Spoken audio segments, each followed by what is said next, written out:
नमस्कार दोस्तों, मैं एडवोकेट प्रशांत कान्हा। इस वीडियो के माध्यम से आपको बताऊंगा कि पुलिस कब बिना मजिस्ट्रेट की परमिशन के या फिर बिना वारंट के किसी भी व्यक्ति को गिरफ्तार कर सकती है। जब हम पुलिस की गिरफ्तारी की पावर की बात करते हैं तो ये ज़रूरी नहीं है कि किसी व्यक्ति के खिलाफ अगर फर्स्ट इन्फॉर्मेशन रिपोर्ट दर्ज हुई हो तभी सिर्फ वो किसी को गिरफ्तार कर सकती है। बिना फर्स्ट इन्फॉर्मेशन रिपोर्ट दर्ज हुए भी गिरफ्तारी हो सकती है, पर हर चीज़ में एक रीज़नेबिलिटी होनी चाहिए और पुलिस के पास रीज़न्स होना चाहिए कि वो क्यों गिरफ़्तार कर रही है। आर्बिट्रेरी वे में किसी को भी गिरफ़्तार नहीं किया जा सकता है। और जो सेफगार्ड्स दिए गए हैं पब्लिक के लिए या फिर जो गाइडलाइंस दी गई हैं पुलिस को गिरफ़्तारी करने के लिए, वो section 41 of the code of criminal procedure में दिए गए हैं। तो सेक्शन 41 में जो सबसे पहला ग्राउंड है वो ये है कि यदि पुलिस को या पुलिस के सामने कोई भी कॉग्निजेबल ऑफेंस हुआ है तो वो तुरंत उस कॉग्निजेबल ऑफेंस करने वाले व्यक्ति को गिरफ्तार करेगी। कॉग्निजेबल ऑफेंस आमतौर पर वो होते हैं जिनसे कि पब्लिक एट लार्ज पर इफ़ेक्ट पड़ता है, पर कानून के अंदर इसकी परिभाषा इस प्रकार से दी गई है कि जो शेड्यूल है एक इसके अंदर पहले से सारे सेक्शंस को या अपराधों को बोला गया है कि कौन से कॉग्निजेबल होंगे, कौन से कॉग्निजेबल नहीं होंगे। इसके ऊपर मैंने अलग से वीडियो बनाया है, आप उसको देखिएगा तो आपको कॉग्निजेबल और नॉन कॉग्निजेबल के बीच में डिफरेंस समझ में आएगा। तो यदि पुलिस के सामने कोई भी कॉग्निजेबल ऑफेंस कोई व्यक्ति करता है तो उसकी पुलिस की जिम्मेदारी होगी कि वो उसको तुरंत अरेस्ट कर ले वहाँ पर। दूसरा ग्राउंड अरेस्ट करने का ये है कि यदि किसी व्यक्ति के खिलाफ पुलिस को खबर मिलती है कि उसने कोई ऐसा ऑफेंस किया है जिसकी सज़ा 7 साल या 7 साल से अधिक है और पुलिस के पास इस बात की क्रेडिबल इन्फॉर्मेशन है या एविडेंस है कि उसने ये ऑफेंस किया है, तो पुलिस उसको अरेस्ट कर सकती है। और इनफैक्ट करना पड़ता है उनको कि अगर क्रेडिबल इन्फॉर्मेशन है कि उसके द्वारा ये क्राइम किया गया है जिसकी पनिशमेंट 7 साल या 7 साल से अधिक है।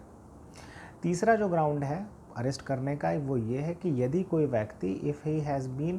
Proclaimed as an offender either by the state government or by the court, तो अगर कोई प्रोक्लेम्ड ऑफेंडर है तो पुलिस उसको जहाँ भी देखेगी या उसको कोई खबर मिलती है कि वहाँ पर है तो उसको तुरंत अरेस्ट कर सकती है, और वो किसी भी स्टेट की पुलिस हो। तो अगर प्रोक्लेम्ड ऑफेंडर होने का न्यूज़पेपर में पब्लिकेशन हो गया है तो किसी भी स्टेट की पुलिस उस आदमी को गिरफ़्तार करके फिर जहाँ पर उसकी ज़रूरत है या फिर जो क्राइम जहाँ पर रजिस्टर्ड है जिस थाने में, उस थाने की पुलिस को सुपुर्द करेगी। फिर अगला मेन आता है कि in whose position anything is found which may reasonably be suspected to be stolen property and who may reasonably be suspected of having committed an offense with reference to such thing। तो यदि किसी के पास कोई ऐसा सामान मिलता है जो पुलिस को लगता है कि चुराई हुई हो और पुलिस को ये भी लगता है कि उसी के द्वारा चुराई गई है, तो उसको वो तुरंत अरेस्ट कर सकती है। अगला है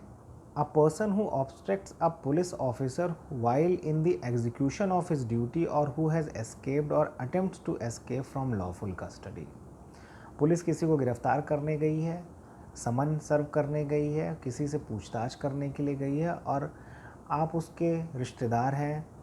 उसकी वेलविशर हैं उस अपराधी के, और आप पुलिस को रोकते हैं या फिर उस व्यक्ति को भगा देते हैं, तो भी पुलिस आपको गिरफ्तार कर सकती है। या फिर पुलिस ने आपको जीप में बिठा रही थी और आप वहाँ से भागने के, आपको पुलिस बिठा करके पूछताछ करने के लिए ले जा रही है, लेकिन वहाँ से कूद करके कोई भाग जाता है तो भी अरेस्ट किया जा सकता है। हु नेक्स्ट है who is reasonably suspected of being a deserter from any of the armed forces of the union. तो अगर कोई आर्म्ड फोर्सेस का मेंबर है, एम्प्लॉई है और वो आर्म्ड फोर्सेस को डिजर्ट करके भाग जाता है तो पुलिस उसको गिरफ्तार करेगी। नेक्स्ट है हु हैज़ बीन कंसर्न्ड इन और against whom a reasonable complaint has been made or credible information has been received or a reasonable suspicion exists of having been concerned in any or any act committed at any place out of India, याद रखिएगा out of India, which if committed in India would have been punishable as an offence and for which he is under any law relating to extradition or otherwise liable to be apprehended or detained in custody in India। अब अगर कोई व्यक्ति India में है और उसने India में ही बैठे बैठे कोई साइबर क्राइम किसी और देश में करा और वहाँ पर किसी को धोखा दे करके by criminal cheating cyber cheating या फिर साइबर सिक्योरिटी को ब्रेक करके किसी कंट्री में कोई ऑफेंस करता है और इस तरह का ऑफेंस इंडिया में पनिशेबल है, तो भी पुलिस उसको अरेस्ट कर सकती है, भले ही यहाँ पर अभी एफआईआर दर्ज ना हुई हो और इस बात की खबर बाहर से आती है कि इस व्यक्ति पर हमें सस्पिशन है कि इसने ऐसा किया है या करता है।